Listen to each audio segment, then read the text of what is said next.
So just tell me a little bit about your relationship history, like long-term relationships. My relationship history, to tell you the truth, I haven't had long-term relationships. High school, my relationships with women was strictly flirting, a week, 2 weeks. Yeah. I believe that having a relationship that young would have been very beneficial, just to learn about the other sex emotionally. Yeah, so why didn't you have that opportunity? It was my mom. Very instilled about school. That is like the number one. And where I came from, being very studious was not cool. So I grew up in the Bronx. So I had like a double life. I was a closet nerd, and then not too much of a hoodlum, but enough credibility. Yeah, you could hang I could with hang. everybody. And and it was really, I could hang because of my older brother. So he took me under his wing and with his group.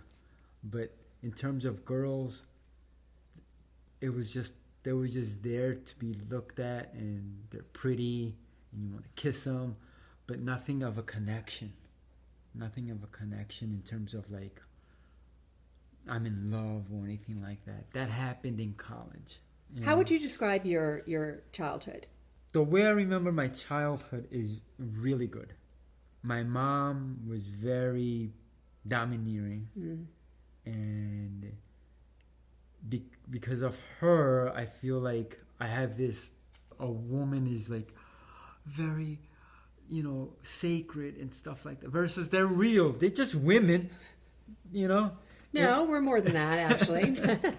But yes, Yeah. which you are. So you were saying earlier on in high school that the family that you grew up in, the messaging was, we're not looking at girls. We're not focused on relationships. I want you to get a great education. Yeah. It's all about advancing your life by, making sure you do really well in school. Right. That was the message from your family. Right. So you would look, you would have fun looking. But that's it. But emotionally, you weren't open to going there because the message from your family was, we're going to develop ourselves academically because that'll be our ticket in life, right? Correct. Okay. Correct, yeah. So tell me a little bit about, so you're married. Yes. How old were you? I was 22 when I met her, and so 25 when I got married, 24, 25. So tell me a little bit about the relationship when, like how you met her, what you were feeling, what you were thinking. I was actually at my senior year of college doing an internship, engineering internship. And like you mentioned, like when I met her, it was like a hot, right? A 5 and a 6. Yeah, 6. Romantic attraction. Correct. And for me, meeting her was incredible because she's like my 6-foot dragon, So I'm 5'6". Oh, okay. So when I met her, I couldn't believe the interaction that she was the attention that she was giving me, because I was like, where's this, like, to me she's like an Amazon goddess. Yeah. And it was just, when I met her, and even to now, it's like my summer fling, because it was just for the summer, just for my internship, and then after that, that's it. But I fell in love with her. Wow. I fell in love with her. And how we experienced the beginning of our courtship, it's magical to me. That courtship is something that I call the honeymoon phase. Yeah, infatuation, right? Yeah. So infatuation is the first 6 to 12 months of any relationship when you're feeling that chemistry. Okay. Yeah, so it's so strong. So you're experiencing the strong romantic attraction when you meet her and everything's all good, right? We're like, we feel like, oh, I'm so in love with this person. Right. And then something starts to change just over time, correct? Yes, it wasn't like... It wasn't like circumstantial. No, it was... How do you explain it? I'm still trying to figure it out. Right now, where I am at, my relationship, it's like this diamond that hasn't been, like, it's still in coal form. Oh. So it's actually, I'm rebuilding it, and I see the diamond of the potential that what I'm going to make it happen. Whoa, right. So it's, you've identified, oh, I got a diamond here. Exactly. My relationship with my wife is a diamond, and I just gotta keep slicing that diamond, making it beautifully, and then it's gonna sparkle. Like, yeah, I'm like, so I'm already there, and I see myself there already, but I'm here. After the stage of infatuation and you're in the relationship, reflecting back now, how were you being in the relationship? And why do you imagine you were being the way that you see yourself in that earlier version of yourself? I felt that I did a bunch of work to gain her love, and now I got her. So I went to the world, I'm a man, grabbed my club, and I banged her in the head and grabbed her and put her in the cave. Okay? So that to me is like the romance, the courtship. As a man, I got my woman, bang. The banging of her head with my club is the romance. I took her out, I did it. Sure. Now she's in the cave. She should be happy. Oh.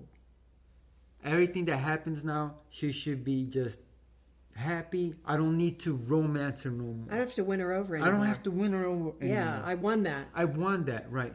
Taking her for granted was basically, she needs to grant me what I say. I wasn't a jerk about it. It was just this mentality of just not really appreciating her, I think. Yeah, I didn't appreciate her. And I feel really, really bad about that.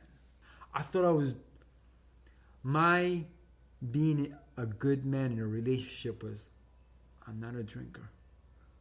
I don't hit my kids. I'm home. I don't go hang out. Not knowing that I needed to just keep doing what I was doing at the very beginning. Being romantic. Listening to her. Sitting down. I know that's that what you weren't doing. Yeah, that's right. What I was not doing. So you got comfortable. Comfortable. Yeah. I had very comfortable, and then the expectation. Just expecting it versus knowing that it requires work. But not like work. It's playful work. It is now I'm seeing that as playful work. So I'm like changing my thinking. It's just a little switch that I had to do. Instead of saying like, I gotta take out the garbage. I'm like, I'm gonna go take out the garbage. It's like a little skip in my step. Yeah. Now that I see it, I put her in a pedestal. So she was more like this, she can't do any wrong. And I realized that was also a mistake. And also the feeling of like, she's going to make me happy. That was huge. So you had the expectation, this person is responsible for making me happy. Yes. So I want to say that my experience of relationships, like in my work as a therapist, and including my own life experience, is that we go into the relationship having the expectation that this person is going to make us happy. Yeah. And it's like a given. It's how we're all operating in our culture, is we look to the relationship to make us whole, to make us feel satisfied, complete. Yes. And we're all doing it. So we set the relationship up for failure right at the beginning by doing that. Yeah, I guess I did put not only her, but the entire relationship on this unstable, unrealistic pedestal where it's going to fail. And that's what I'm realizing. I'm realizing that my wife compliments me. I compliment her. I started seeing myself like from a third person. Would I be attracted to this grumpy, angry, always blaming my wife for stuff? Am I attracted to that? No. So why would she be attracted to that? I was viewing Naomi as my adversary. She was my villain. If I set her up, for example, when physical touch started to basically diminish, I would set her up where I would touch her knee, and I knew already that she would like, Yeah. very. And so for me, I knew that was going to be the result of doing that. So it was coming into it with that expectation. The attitude that... The attitude. Let me prove to myself... that she's a bitch. And it was not the case. It's not the case. How did you realize that was not the case? What do you mean it wasn't the case? The way I looked at Naomi presently, it was very difficult for me to see her as the woman that I want to romance. I had to get into the mode of how I saw her in the beginning, of that spark. So I literally imagined myself back then when I was 22 and how I saw her. And I associated those past feelings, and I brought those feelings, and then I looked at her, and I smiled.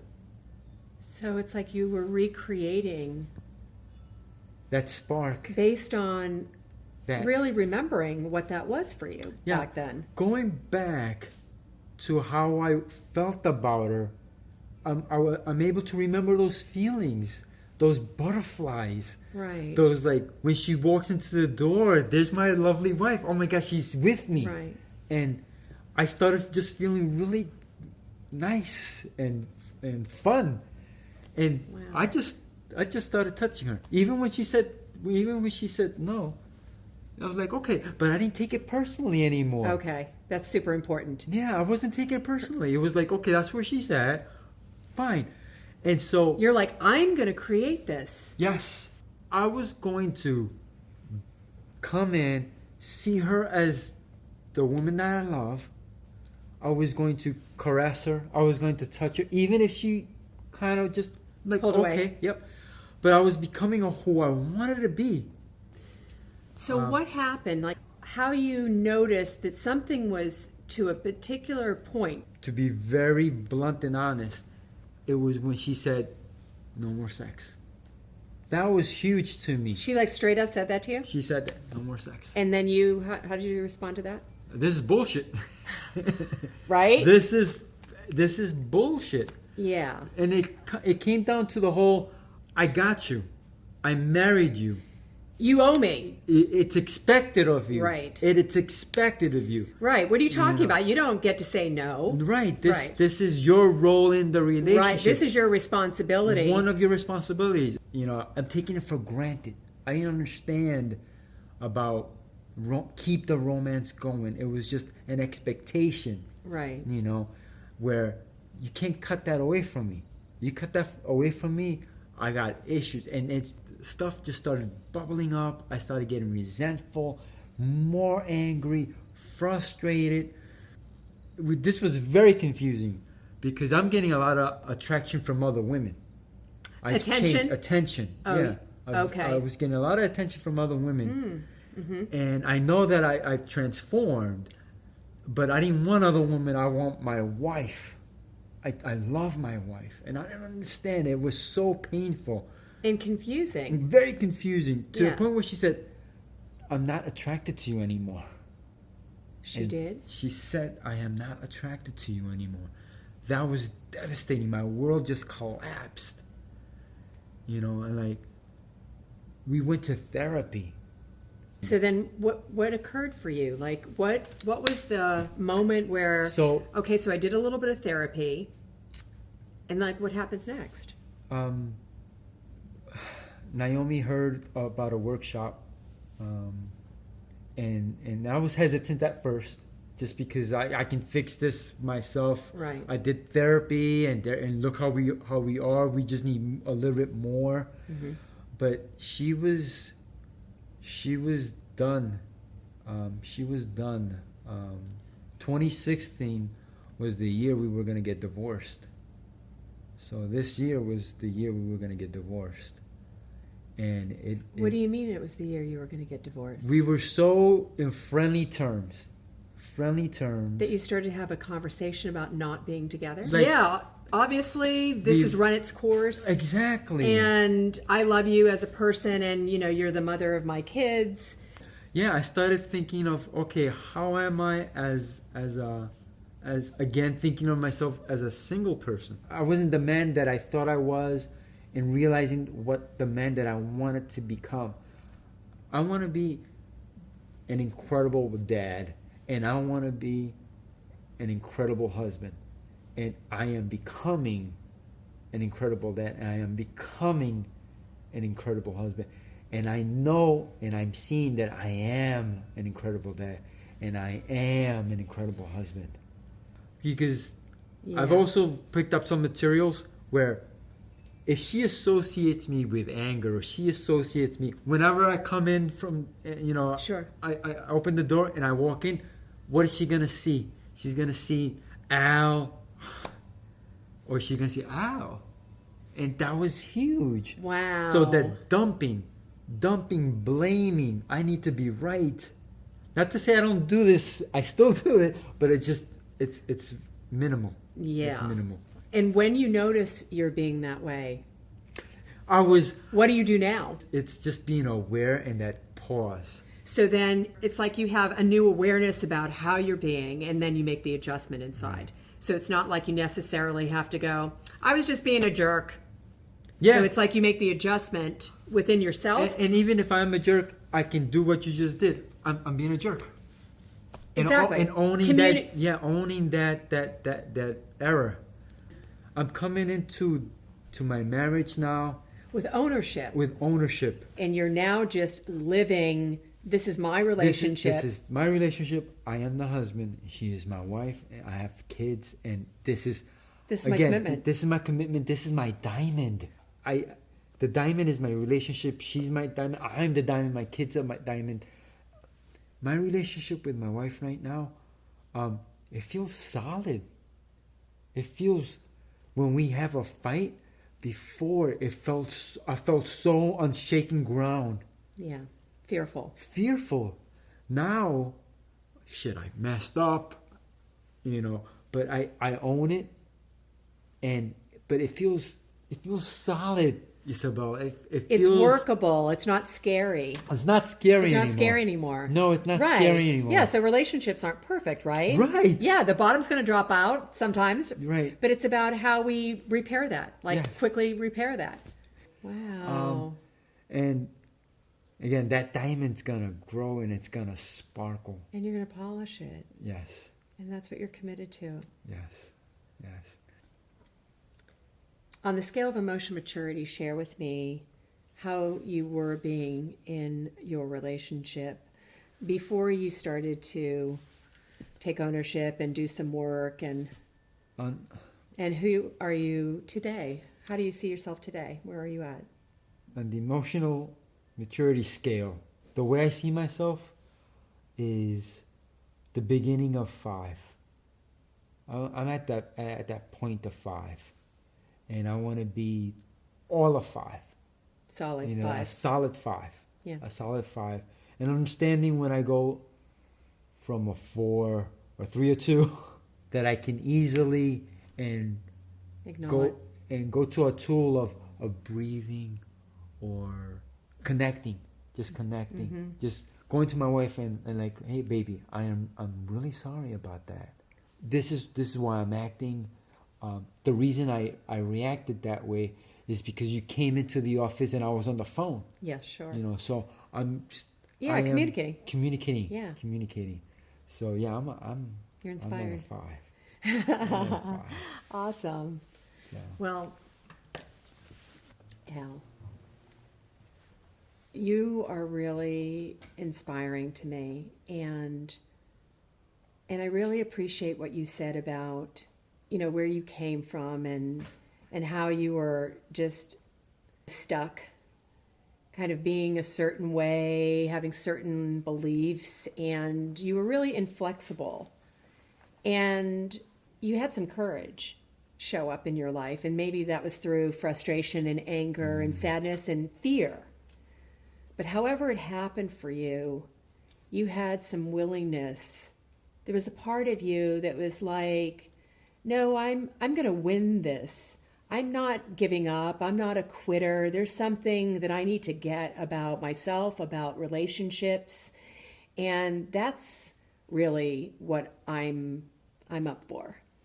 And so in doing that, you discovered the access to all of the tools that you have been implementing, all of the insights and awareness that you've been gaining, and your level of openness now to really seeing this transformation as a lifelong journey, and how exciting that is, and how inspired you are now. And you're incredibly inspiring to me.